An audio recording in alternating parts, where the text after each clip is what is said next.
काय म्हणता पोट्टो, आज आहे आपला दुसरा दिवस ब्लॉगिंगचा. आज आम्ही चालू श्रीकांतच्या गावाले. भाऊ श्रीकांत गेला भाऊ गाडीनं, आम्हाला दिलं मग पाठवून कुणाला बोलून मध्ये. मग आला ना भाऊ अर्ध्या घंट्यानंतर घ्याले श्रीकांत आम्हाला. मग खाल्ले आमच्याशिवाय आजच्या. मग भाऊ टेबल सीट गेलो, कुणाला बोले कॉलेजला सोडायचं होतं आम्हाला. मग काय रस्त्यावरच कपडे बदलले भाई, कुणाला भाऊ माय रूम लॉक होती म्हणून. चालू द्या म्हटलं. मग तिथून भाऊ आमच्या श्रीकांत भाऊंना आहे डॉक्युमेंटच विसरला, घरी जायचे होते तर. मग आलो भाऊ रूमवर, डबल डॉक्युमेंट घेतले. मग काढली 120च्या स्पीडनं स्प्लेंडर आपली. निघालो भाऊ डायरेक्ट गावाकडे. मग आलो भाऊ आम्ही डायरेक्ट लोणीमध्ये. लोणीमधून घेतला भाऊ शॉर्टकट आणि डायरेक्ट आलो. हे लालपरी काय आम्हाला ओव्हरटेक करून येत होती बाई. मग डायरेक्ट आलो आम्ही धनजमध्ये. आम्हाला होतं काम थोडंसं. मग त्या पहिले तर आम्हाला लागली होती भूक भाऊ. मग घेतला ना नाश्ता 2 प्लेट. श्रीकांत भाऊन मी मस्त नाश्ता केला भाऊ. 2 प्लेट वडा खाल्ले बम. आमचे श्रीकांत भाऊ ढकल नाही करे. मग घेतला भाऊ 2 कप चहा. तिथून डायरेक्ट आलो धनज पोलीस स्टेशनमध्ये. धनज पोलीस स्टेशनमध्येच तर काम होतं भाऊ आपल्याला.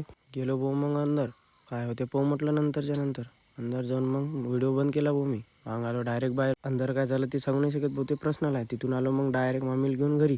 बुडी म्हणे काय झालं म्हणे भाऊ तुमचं पोट्टेचं मॅटर काय होतं म्हणे पोलीस स्टेशनचं. त्यांना सांगितलं मग तर थोडंसं समजून. मग काय चालू मग मा बुडीची चर्चा. तिथून मग भाऊ श्रीकांत भाऊची खोली पाहा ना आपली, 1 नंबर झक्कास आहे भाऊ. मग तिथून पाहिला आपली रिपोर्ट काय होती तर आजची पोलीस स्टेशनची. श्रीकांत भाऊ संध्याकाळी आला भाऊ डायरेक्ट घेऊन. मी झोपलो होतो. मग तिथून डायरेक्ट निघालो भाऊ स्प्लेंडर घेऊन. डायरेक्ट शेतात जात होतं आपल्याला बॅटरी लावायला. बॅटरी लावायचं होतं म्हणून. डुकरं त्रास देते भाऊ आम्हाला. म्हणून डायरेक्ट आलो शेतामध्ये. काढली बॅटरी भाऊ. श्रीकांत भाऊ आता अंदर चालले होते थोडेसे. त्यांचा बिरगडला बॅलेन्स भाऊ. पडता वाचले. तिथून गेलो भाऊ डायरेक्ट बॅटरी लावली. श्रीकांत भाऊला काही प्लग दिसत नव्हता भाऊ बरोबर. म्हटलं झाली तुमची वय आता, करून घ्या म्हटलं, उरकून टाका म्हटलं लग्न आता तुम्ही तिथून. मग काय भाऊ श्रीकांत भाऊ म्हणे आता डुकरंच पाहतो म्हणे कुठं दिसते का तर. मग बॅटरी घेतली भाऊ खांद्यावर आणि डुकरं भाऊ राहिले. तिथून निघालो भाऊ डायरेक्ट घरीसाठी. श्रीकांत भाऊ गाडी एवढी जोरात आणली की थंडी लागली भाऊ. घरी आल्याला मस्त 2 कप घेतला चहा. आणि हे पहा आजची आमची पॉकेटमध्ये घपलेबाजी. हे भाऊ हेच आहे आपली कमाई.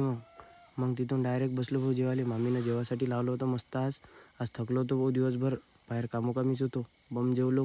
हे पहा मग आमच्या डॉगेश भाऊला लागलं होतं थोडंसं कानाखाली. मग तिथं थोडंसं आपण स्प्रे मारला भाऊ. डॉगेश भाई काही ऐकत नाही. मला तर बम भीती वाटत जाय बा. मग तिथून आलो ना भाऊ डायरेक्ट आपण व्हॉलीबॉल खेळायसाठी. मित्र म्हणे ये म्हणे बघू व्हॉलीबॉल खेळायला. मग काय चाललो. मग हा पा सबर काही होय नाही बाई. लवकरच आलो बाई व्हॉलीबॉलच्या ग्राउंडवर. आपल्या पोट्टे पहिलेच खेळू राहिले होते. हे आहे भाऊ पिंपरी पोणकचे पोट्टे. हे आपल्या मामाचं गाव आहे. तिथं मस्त पोट्टे ओळखीचे आहे म्हणून व्हॉलीबॉल खेळायसाठी बोलवलं भाऊ आपल्याला. मग काय वापस येता भाऊ दिसला ना आपल्याला साप. पहा कसा जवळून गेला. आमच्या या सापाले पण आमच्या श्रीकांत भाऊले बी चूल आली ना भाऊ. हा मस्त नागिन डान्स करू राहिला. आज मी सापासारखा डुलतो म्हणे भाऊ. म्हटलं भाऊ तुझ्यात बी साप घुसला म्हटलं आता. मग काही खरं नव्हतं भाऊ. डायरेक्ट सीधा घरी